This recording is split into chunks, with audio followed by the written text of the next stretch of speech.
ये सिर्फ हादसा नहीं था, ये सिस्टम की लापरवाही ये दिखाती है कि एक आम आदमी की ज़िंदगी कोई कीमत नहीं है। इस इंडिया में, इस सिस्टम के अंदर, इस कानून के अंदर ये सब कुछ दर्शाता है।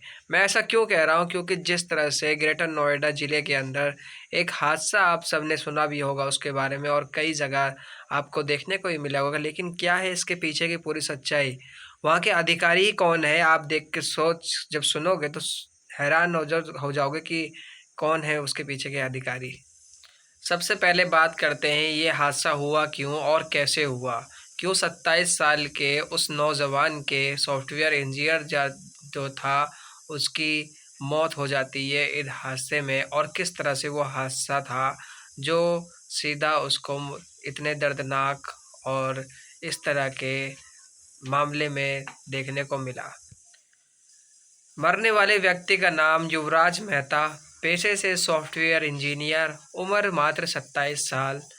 एक हादसे में का शिकार हो गए जिनसे उनकी मृत्यु हो जाती है, वो भी ऐसे इलाके में जो अपने में काफ़ी ज़्यादा चर्चे में रहता है। कहते हैं हाई डेवलप सोसाइटी रहती है, एक ऐसी सड़क जो इतनी ज़्यादा हाई फाई मटेरियल से बनी जाती है जिसमें हमें कुछ कोई कमी निकाल नहीं सकता, जिसके चर्चे बाहर देश में भी होते हैं, जो आप लोगों ने सुने भी होंगे।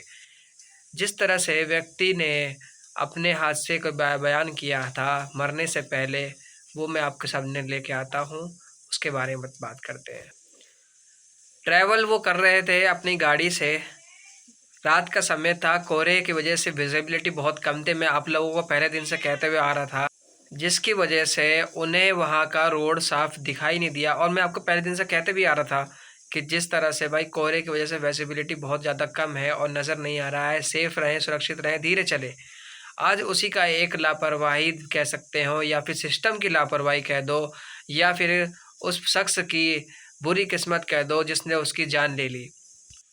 युवराज मेहता के हिसाब से उन्हें रोड की विजिबिलिटी दिखाई बिल्कुल नहीं दी, जिसके वजह से उन्होंने टर्न लिया, और टर्न लेते ही एक वहां पर पानी का गड्ढा खुदा हुआ था जिसमें उनकी गाड़ी जाके गिर जाती है। और वहां पे सुनसान होने की वजह से कोई था भी नहीं आसपास। उन्होंने आवाज़ भी लगाई। पहले आप ये समझिए कि वो वहां पर पानी का गड्ढा सड़क के साइड में हम ले लें या आसपास ले लें, इतना बड़ा गड्ढा होने की क्या वजह है? और अगर इतना बड़ा गड्ढा भी है तो क्या वहाँ पर एक साइन बोर्ड नहीं लगाया जा सकता था? चाहे वो आप सिस्टम की कमी कह दें, चाहे बिल्डरों की कमी कह दें, किसकी लापरवाही कर, लेकिन क्या ये लापरवाही कहने की वजह से अब क्या वो युवराज मेहता वापस आ जाएगा? ये सब सवाल हैं जो आज भी क्वेश्चन मार्क बने हुए हैं। क्या युवराज मेहता को इंसाफ मिलेगा? कितनी लंबी ये कार्रवाई चलेगी, वो सब तो देखने को मिल ही रहा है। क्योंकि एक टीम जो सरकार द्वारा हर बार सिस्टम द्वारा बना दी जाती है कि हमने जांच के लिए एक टीम बना दी, लेकिन क्या ये जांच तक ही सीमित रहता है सब चीज़? वो सब सवाल जनता पूछती है, लोग पूछते हैं, सिस्टम से पूछते हैं, अधिकारी से पूछते हैं, उस इलाके के डीएम से पूछते हैं। ज्ञानेश कुमार, युवराज मेहता की जब गाड़ी उसके अंदर गिरती है तो वो किसी तरीके से कोशिश करते हैं कि वहाँ से बाहर निकल के उस गाड़ी की छत में चढ़ जाएँ, और ठीक उसी तरह उन्होंने वो किया, गाड़ी की छत के ऊपर चढ़ गए वो किसी तरीके से। उसके बाद उन्होंने अपने फादर को फ़ोन करा, वहाँ पे लोगों को आवाज़ लगाई कि मुझे बचाओ, हेल्प करके उन्होंने आवाज़ लगाई। अपने पापा के बारे में उनको फ़ोन किया और पापा से अपनी लोकेशन भेजी उन्होंने, जहाँ पर वो फँस चुके थे, और उसके बाद पापा से मदद की गुहार लगाई। जिसके बाद 112 पे डायल भी किया उन्होंने, लेकिन कुछ भी समय में कार्य नहीं होने की वजह से उनकी जान नहीं बचा पाई। अब बात करते हैं उसके बाद क्या होता है। उसके बाद बचाव दल आता है 1:30 बजे करीब रात के, यानी कि 1.5 घंटे से 2 घंटे के बीच में तो इन्होंने आने में टाइम लगा दिया, जिसकी वजह से और ज़्यादा टाइम होने की वजह से वो उनकी जान नहीं बच पाई। वहाँ पर 112 तो आ गई थी 15 से 9 मिनट के बीच में, 112, लेकिन 112 के अलावा जो फायर स्टॉप की गाड़ी और भी जिस तरह से बचाव दल आने में उन्होंने जिस तरह से टाइम लगाई है और सहायता के सामान लेते हुए आए, उन सब में टाइम लगने की वजह से उनकी जान नहीं बचा पाई। इसमें आपको मैं एक ऐसी चीज़ बताने वाला हूँ जो आप सबको सोचने में मजबूर कर देगी, क्योंकि उन लोगों को आप सब जानते हैं, उनका सीधा संपर्क सरकार से है, हमारे देश से है। वो ये है कि पहली बात तो आपको ये समझना पड़ेगा कि वहाँ के डीएम कौन है।